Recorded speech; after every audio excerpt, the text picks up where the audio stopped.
Hi అండి, అందరికీ నమస్కారం. నేను మీ వేణుగోపాల్ రెడ్డి ఫ్రమ్ జోష్ ఇన్నోవేషన్స్ ప్రైవేట్ లిమిటెడ్, జోష్ institute of foreign languages, 89 career guidance సంయుక్తంగా విద్యార్థుల కోసమైనటువంటి అనేక వీడియోస్ మనం రూపొందిస్తున్నాం. ఈరోజు 10th క్లాస్ ఎగ్జామ్ ప్రపంచవ్యాప్తంగా సిబిఎస్ఈ బోర్డు ఏదైతే నిర్వహించిందో మ్యాథమెటిక్స్ ఎగ్జామ్ అయితే 10th క్లాస్ విద్యార్థులకు కంప్లీట్ అయింది. సో ఈ మ్యాథమెటిక్స్ ఎగ్జామ్లో 1, 2, 3 సెట్స్ ఏదైతే సెట్స్ రావడం జరిగిందో వాటి యొక్క డిఫికల్టీ లెవెల్ ఎలా ఉంది, సో పిల్లల స్పందన ఏంటనేది ఒకసారి ఈరోజు ఈ వీడియోలో చూద్దాం. So CBSE class 10 maths the ground zero report యాక్చువల్గా ఏం జరిగింది, విద్యార్థుల నుంచి ఏమేమి విద్యార్థులు చెప్తున్నారు అనేది చూసినప్పుడు మిక్స్డ్ ఎమోషన్స్ ఉందండి. భయం మరియు ఆశల మధ్య విద్యార్థులు అయితే ఉన్నారు. సో చాలామంది విద్యార్థులు చిల్డ్ అండ్ రిలీవ్డ్గా ఉన్నారు. సో మొదటిసారి బోర్డు పరీక్ష రాస్తున్నందువల్ల కాస్త భయంగా ఉందని చెప్పేసి కొంతమంది చెప్పడం జరిగింది.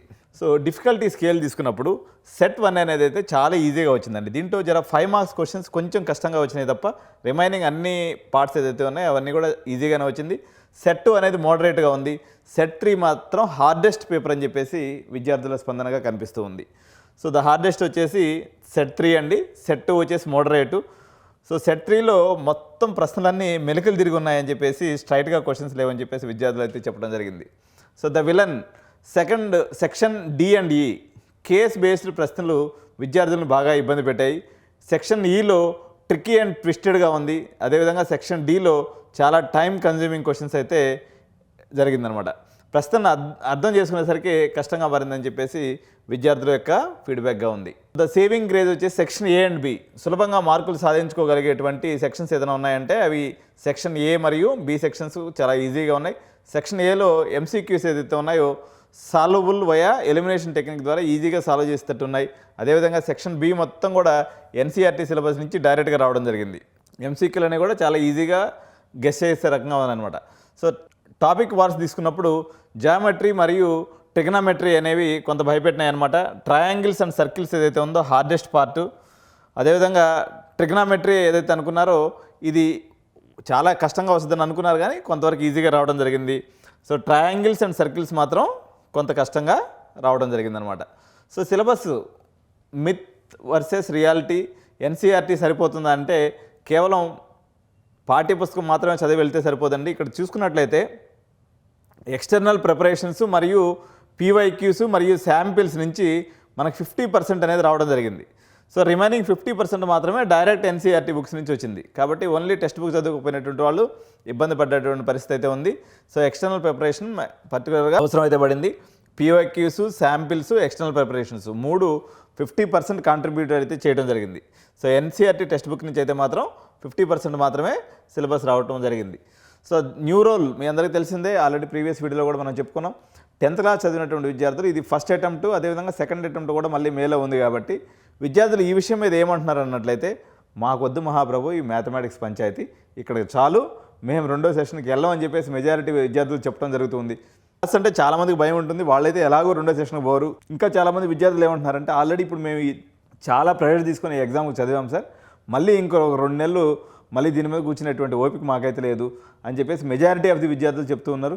సో ఎవరైతే బాగా రాయలేకుండా ఉన్నటువంటి కొద్దిమంది విద్యార్థులు మాత్రమే మనకి ఏదైతే 2వసారి ఇచ్చినటువంటి గవర్నమెంట్ ఇచ్చినటువంటి అవకాశాన్ని ఉపయోగించుకునేటువంటి అవకాశం ఉంది. సో రీ అటెంప్ట్ విషయంలో మాత్రం పిల్లలు ఇంట్రెస్టెడ్గా లేరు సిబిఎస్ఈ న్యూ పాలసీని తీసుకునేదానికి. ఇక్కడతో జనరల్గా ఏం చేస్తారంటే 10th క్లాస్ వరకు అందరికీ కామన్ సిలబస్ ఉంటుంది. ఇక్కడ నుంచి ఎవరైతే పీసీఎం వెళ్ళదలుచుకుంటారో, ఫిజిక్స్, కెమిస్ట్రీ, మ్యాథమెటిక్స్ వెళ్ళదలుచుకుంటారో వాళ్ళు ఇంట్రెస్టెడ్గా రాస్తే రాయొచ్చేమో, కానీ మామూలుగా ఇంక మాకు వద్దు మహాప్రభు ఈ మ్యాథ్స్ పంచాయతీ, మేము కామర్స్కో లేకపోతే ఇంకేదో ఆర్ట్స్కో వెళ్ళిపోతాం అనుకుంటుంటే వాళ్ళు మాత్రం ఎవరు సెకండ్ అటెంప్ట్ రాసేటువంటి అవకాశం లేదు. సో విద్యార్థుల యొక్క ఒపీనియన్స్ ఎలా ఉన్నాయనైతే ఇంప్రూవ్మెంట్ ఉండటం మంచిదే అని చెప్పేసి కొద్దిమంది మాత్రం చెప్తున్నారు.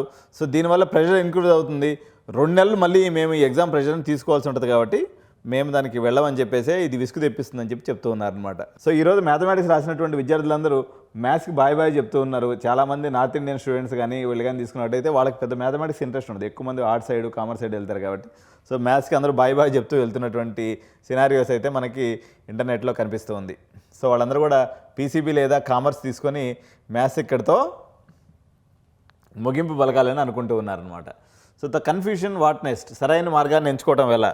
సో మీరు 10th క్లాస్ అయిపోయిన తర్వాత నాట్ ఓన్లీ పీసీఎం, పీసీబీ, కామర్సే కాదండి, చాలా వందలాది కోర్సులు ఇంటర్మీడియట్లో శాండ్విచ్ కోర్సెస్ అన్నీ ఉన్నాయి. సో ఇప్పుడు మారుతున్నటువంటి సమాజానికి అనుగుణంగా మీరు మంచి కోర్సుని సెలెక్ట్ చేసుకోకపోతే ఇక్కడ 10th అయిపోయిన తర్వాత మెజారిటీ ఆఫ్ ది సిబిఎస్ఈ పిల్లలు కొంత తక్కువ తప్పు చేసే అవకాశం ఉంది, కానీ బట్ మీరు సాఫ్ట్వేర్ ఇంజనీర్గా పనిచేస్తున్నారు కాబట్టి మీ బాబుకి మ్యాథ్స్ రాకపోయినా తీసుకెళ్ళేసి మీరు పీసీఎంలో వేయాలనుకోవటం ఒక పొరపాటు. మీరు డాక్టర్స్గా ఉన్నారు కాబట్టి మీ పిల్లలందరూ కూడా పీసీబీ తీసుకోవాలనుకోవటం మరొక పొరపాటు. సో యాక్చువల్గా మన దగ్గర ఏముంటుందంటే కెరియర్ గైడెన్స్ ఉంటుంది అనమాట. సైకోమెట్రిక్ అనాలిసిస్ చేసి మీ పిల్లలు మ్యాథమెటికల్ ఇన్క్లైన్ ఉన్నారా, ఆర్టిస్టిక్ ఇన్క్లైన్ ఉన్నారా, లేకపోతే బయాలజీ ఇన్క్లైన్ ఉన్నారా అనేది మనం డిసైడ్ చేసుకున్న తర్వాత పిల్లల ఇంట్రెస్ట్ని బేస్ చేసుకొని మీరు ఇంటర్మీడియట్లో కోర్సులు తీసుకోవాలి తప్ప డైరెక్ట్గా వెళ్ళేసి మీకు నచ్చినటువంటి కోర్సుని జాయిన్ చేయడం అనేది మాత్రం ఒక పెద్ద డిజాస్టర్ అవుతుంది. సో మీకు ప్రాపర్ గైడెన్స్ కావాలి, ఎటువంటి బ్రాంచ్ తీసుకోవాలి, మీరు 10th అయిపోయిన తర్వాత ఇంటర్మీడియట్లో ఏమేమి మాకు అవకాశాలు ఉంటాయని తెలుసుకోవాలనుకున్నట్లయితే ఎడినైన్ కెరియర్ గైడెన్స్ని సంప్రదించండి. స్క్రోల్ అవుతున్నటువంటి నెంబర్కి కాల్ చేయండి. సో మీ వీడియో నచ్చినట్లయితే మీ ఫ్రెండ్స్ గ్రూప్లో అందరితో షేర్ చేయండి, లైక్ చేయండి. అదేవిధంగా బెల్ బటన్ నొక్కినట్లయితే సో సిబిఎస్ఈకి సంబంధించినటువంటి నెక్స్ట్ కమింగ్ పేపర్స్ ఏదైతే ఉన్నాయో సాటర్డే నుంచి మనకి ఇంగ్లీష్ ఎగ్జామ్ ఉంది.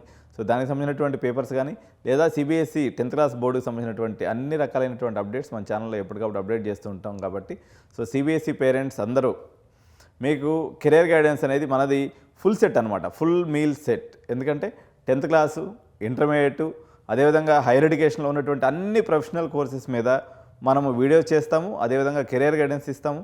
అదేవిధంగా మంచి కాలేజెస్లో అడ్మిషన్ చేసి పెట్టడానికి కూడా మీకు యాస్పిరేషన్స్ని బట్టి ఐవీ లీగ్ కాలేజెస్ నుంచి మీ లోకల్ కాలేజెస్ వరకు అడ్మిషన్ గైడెన్స్ ఇవ్వడంలో, అడ్మిషన్ కంప్లీట్ చేసి పెట్టడంలో ఎడ్యునైన్కి అపారమైనటువంటి 25 ఏళ్ళ అనుభవం ఉంది. కాబట్టి మీరు అప్రోచ్ అయినట్లయితే if you are a busy people not able to concentrate on your child studies and careers, so please approach us. We'll act on behalf of you and we'll show you the best career path to your kid. Thank you so much. Jai Hind.